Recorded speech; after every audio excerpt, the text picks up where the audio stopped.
आज की वीडियो में हमारा पहला क्वेश्चन है find fourth proportional. Fourth proportional कैसे फाइंड आउट करना है, तो उसके लिए आपने क्या करना है 4:9 इस तरह से राइट डाउन कर देना है। और जैसे थर्ड, जैसे आपके पास है ABC, तो यहाँ आपने क्या लिख लिया A:B, और यहाँ से प्रोपोर्शनल का आपने साइन लगाया और उसके बाद आप लिखेंगे 12:x, क्योंकि फोर्थ प्रोपोर्शनल हमें फाइंड आउट करना है। तो उसके लिए आप क्या करेंगे 4:9 है जैसे, तो यहाँ आप क्या लिखेंगे 4/9 इज इक्वल टू 12/x। अब इसे आप क्रॉस मल्टीप्लाई कर लीजिए, जैसे 4 को आप x से मल्टीप्लाई करेंगे और 9 को मल्टीप्लाई करेंगे 12 से, तो x की वैल्यू आपके पास क्या आ जाती है 9 × 12/4। 4 से आप 12 को कैंसिल करेंगे और 9 3 आपके पास क्या आ जाता है 27। तो x की जो वैल्यू है वो हमारे पास है 27। अब देखिए आप अपने आपके पास है x/y इज इक्वल टू 3:4, तो यहाँ से x/y की वैल्यू आप इस तरह से राइट डाउन करेंगे और आपको वैल्यू किसकी फाइंड आउट करनी है 4x + 5y upon 5x - 2y। अब स्टूडेंट्स आपको पता है कि अगर आप अपने एग्जाम में देखते हैं तो आपके पास एक क्वेश्चन के 4 ऑप्शन वहां पर दिए होते हैं और आपको चारों में से एक टिक करना होता है। तो उसके लिए आपको इसमें किसी भी थ्योरेटिकल और पूरी तरह से किसी मेथड को सॉल्व करने की कोई जरूरत नहीं है। आपने क्या करना है, जो x की वैल्यू है डायरेक्ट ही यहाँ पर फिल कर देनी है। आपने क्या लेना है x की वैल्यू कितनी ले लेनी है 3। अब x के प्लेस पर हम क्या लिख देते हैं 3 in the numerator and denominator, दोनों में जहां भी आपके पास x है वहां आप क्या फिल कर देंगे 3। अब जैसे y है, y की वैल्यू क्या है 4।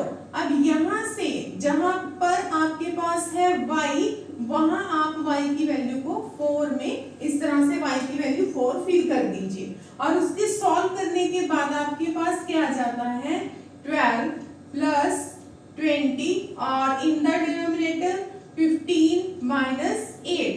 तो फाइनली आपके पास जो आंसर है वो आ जाएगा 32 एंड 15 - 8 क्या आ जाएगा 7। तो इस तरह से डायरेक्टली आप अपने क्वेश्चन को सॉल्व कर सकते हैं। अब चलिए देखते हैं हमारा थर्ड क्वेश्चन क्या है। जो थर्ड क्वेश्चन है स्टूडेंट्स, उसमें हमारी नेक्स्ट कॉन्सेप्ट है और वो है मीन प्रोपोर्शनल। देखिए हमने इसमें क्या फाइंड आउट किया फोर्थ प्रोपोर्शनल कैसे निकालना है, और अब हम क्या सीख रहे हैं कि जो मीन प्रोपोर्शनल है वो किस तरह से आपने फाइंड आउट करना है। मीन प्रोपोर्शनल दो टर्म्स अगर हम लेते हैं a और b, तो इसका मीन प्रोपोर्शनल क्या होगा √AB। ठीक है, ये इसका फॉर्मूला है। तो अब आपने क्या करना है, आपके पास दो नंबर है, दो नंबर कौन से हैं 0.08 और आपने किससे मल्टीप्लाई करना है 0.18। अब सबसे पहले आप अपना डेसिमल हटा लीजिए, यहाँ पर जैसे 8 है डेसिमल कैसे हटाएंगे, अगर यहाँ 2 डिजिट है डेसिमल के बाद तो आप यहाँ पर 2 zeros लेंगे इन द डिनोमिनेटर। यहाँ पर भी 2 डिजिट है तो 18 के नीचे यहाँ भी आप कितने zeros लेंगे 2। अब आपने करना क्या है 2 और 2, उसके बाद आपकी कितनी zeros हो जाती हैं 4।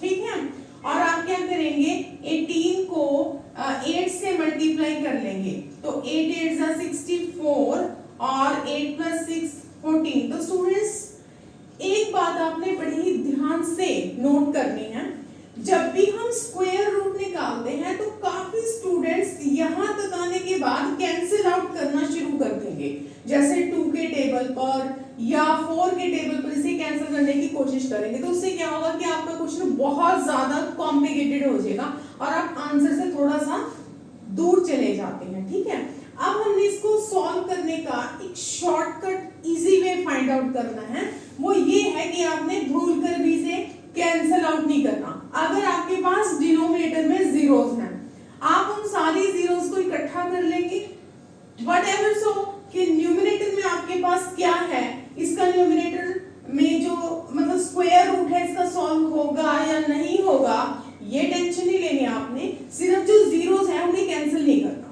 तो कम से कम आपकी एक प्रॉब्लम सॉल्व हो जाएगी। अब देखिए जो स्क्वायर रूट है वो तो न्यूमरेटर के ऊपर भी होगा और डिनोमिनेटर के ऊपर भी होगा, ठीक है।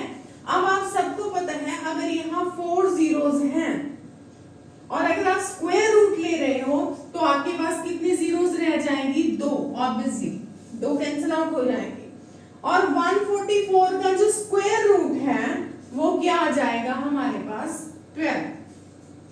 तो हमारे पास जो आंसर आएगा वो क्या आ जाएगा, 12 के नीचे 2 जीरोस हैं तो वहां पर आ जाएगा 0.12, क्योंकि हमने 2 जीरोस 2 डिजिट हटाकर डेसिमल लगाना है। अब काफी स्टूडेंट्स को इसमें प्रॉब्लम होगी कि स्क्वायर रूट 144 का निकालें कैसे।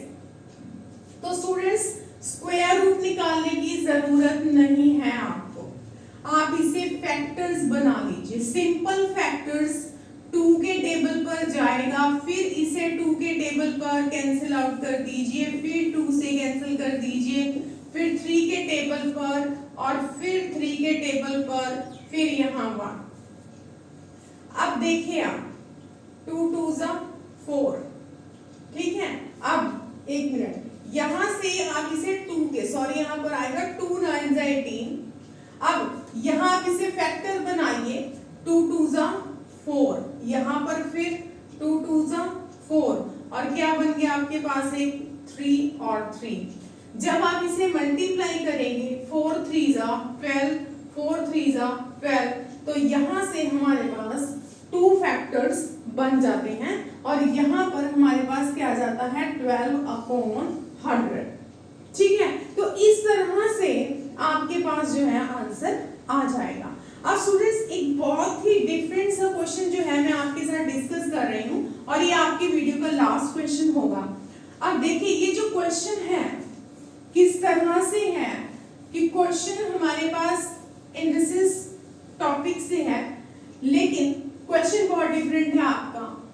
x की वैल्यू आपको दे रखी है 3 की पावर 3 और 3 की पावर -1/3 और आपने जो वैल्यू फाइंड आउट करनी है x³ -3x की। अब जो क्वेश्चन पेपर है उसमें इसके 4 आंसर थे, तो क्या था कि आपका सॉल्व करने के बाद रैशनल नंबर आएगा, ठीक है, सॉल्व करने के बाद इंटीजर आएगा, सॉल्व करने के बाद आपके पास इरेशनल नंबर आएगा, या फिर चौथा ऑप्शन था नन ऑफ दिस, कोई नहीं आएगा। तो स्टूडेंट्स ऑप्शन कुछ भी हो सकता है, आंसर से मतलब नहीं है हमें। क्वेश्चन कैसे सॉल्व करना है वो देखिए। x की वैल्यू आपको दे रखी है और उसने पूछा है x³ -3x को सॉल्व करना है। जो x है आपका वो क्या दिया हुआ है 3 की पावर 1/3 और -1/3। x की पावर क्या है 3, तो आप इसकी पावर क्या लेंगे 3 और यहाँ पर क्या है 3x और x की ये सारी वैल्यू यहाँ आप फिल कर देंगे, ठीक है। ये क्वेश्चन एग्जाम में आ चुका है, बहुत ही इंपॉर्टेंट है और डिफरेंट है। अब इसके लिए आपको पावर 3 सॉल्व करनी है। अब इन जिन स्टूडेंट्स को तो याद है आइडेंटिटी क्या थी हमारे पास a + b का होल क्यूब। बताइए a + b का होल क्यूब किसके बराबर होता है a³ + b³ और यहाँ क्या आ जाएगा 3ab a + b। तो स्टूडेंट्स इस आइडेंटिटी को हम एक और तरीके से लिख सकते हैं, अगर आप ab को अंदर मल्टीप्लाई कर रहे हैं तो चलिए उसकी हमें जरूरत नहीं है। तो फिलहाल यहाँ पर हम अपनी आइडेंटिटी लगाते हैं, ये a मान लीजिए, ये b मान लीजिए, और यहाँ पर हम लिखते हैं a क्यूब। यहाँ पर b क्यूब लिख लीजिए सबसे पहले आपको कोई फर्क नहीं पड़ेगा अगर आप इसे आगे लिखेंगे, a cube plus b cube, और अब है 3a क्या है हमारे पास 3 की पावर 1/3, और b क्या है 3 की पावर -1/3। बड़े ध्यान से आपने समझना है, a cube plus b cube 3ab, और अभी a प्लस b का स्टेप बाकी है और उसे हम लिखेंगे 3 की पावर 1/3 और -1/3। और ये जो आपके पास बच गई, ये टर्म आपके पास बच गई है, और आप इसे इसी तरह से राइट डाउन कर दें। ठीक है, अब आपने क्या देखना है, देखिए आपको पता है जब हम 3 को अंदर मल्टीप्लाई करेंगे 1/3 के साथ, तो 3 से 3 कैंसिल हो जाएगा, तो हमारे पास क्या बचेगा 3। अब यहाँ पर 3 से 3 कैंसिल हो गया, तो हमारे पास क्या बचता है 3 की पावर -1। अब स्टूडेंट्स 3 की पावर 1/3 है और -1/3, अगर बेस सेम है तो पावर ऐड हो जाएगी, बेस सेम है तो पावर ऐड हो जाएगी। इसके काफी सारे जो फॉर्मूले हैं हम कल अपनी वीडियो में थॉरली डिस्कस करेंगे। तो यहाँ से हमारे पास इसको नहीं, हमने बिल्कुल इसी तरह से रहने दीजिए 3 की पावर 1/3 और -1/3, और अगला स्टेप भी आप इसी तरह से राइट डाउन कर दें। अब देखिए 1/3 -1/3, तो 3 की पावर यहाँ क्या बन जाती है, क्या बन जाती है 3 की पावर यहाँ क्या बन जाती है, देखिए 0 बन गई। और स्टूडेंट्स किसी भी चीज की पावर अगर 0 है तो उसका आंसर क्या है 1। किसी भी चीज की पावर 0, तो यहाँ पर 3 की पावर 0 है, तो मतलब ये भी खत्म, ये 1 बन गया। देखिए कितना इंटरेस्टिंग कॉन्सेप्ट है कि क्या हमारे पास रह गया 3। अब इसे साथ में लिख लेते हैं। देखिए यहाँ से हमारे पास रह गया 3 की पावर 1/3 प्लस 3 की पावर -1/3, और यही टर्म प्लस में है और यही माइनस में है। ठीक है, सॉरी यहाँ पर प्लस, ये सारी टर्म माइनस में है और ये सारी टर्म प्लस में है, तो ऑब्वियसली दोनों कैंसिल आउट हो जाएंगे, एक प्लस है एक माइनस है, सेम टर्म से कैंसिल आउट हो गए। तो अब देखिए हमारे पास आंसर में क्या बचा। ठीक है, आप देखिए आंसर में हमारे पास क्या बचा 3 प्लस 3 टू द पावर -1, ये बचता है। ठीक है, अब आपने क्या करना है, इसे सॉल्व करना है। सॉल्व करेंगे तो क्या आ जाएगा 3 प्लस, अब 3 की पावर -1 है तो उसे इस तरह से लिख लीजिए, एलसीएम ले लेंगे 3 आ गया, और क्रॉस मल्टीप्लाई करेंगे 3 3 जा 9 प्लस 1, तो हमारे पास क्या आ गया 10/3। अब जो क्वेश्चन था, अब मैं आपको पूरा क्वेश्चन लिख के दिखाती हूँ। जो क्वेश्चन था उसमें क्या था 3x की पावर 3 -3x, तो हमारे पास इसका आंसर क्या आया 10/3, क्योंकि 3 बहुत बार रिपीट हो गया हमारा, तो 3 से 3 कैंसिल कर दीजिए और आंसर क्या आ गया 10। देखिए x की वैल्यू 3 की पावर 1/3 -1/3 थी। ठीक है, x ये था, मैंने आपको पहले ये सॉल्व करके दिखाया और अब आपको बताया कि इससे 3 से मल्टीप्लाई करना है, फिर आपने पूरा आंसर सॉल्व करना है, और सॉल्व करने के बाद हमारे पास क्या आ गया 10। अब स्टूडेंट्स 10 क्या है, 10 जो है वो क्या है, एक इंटीजर। ठीक है, 10 को हम रैशनल नंबर भी कह सकते हैं, क्योंकि अगर हम 10 को 10/1 लिखें तो वो रैशनल भी है।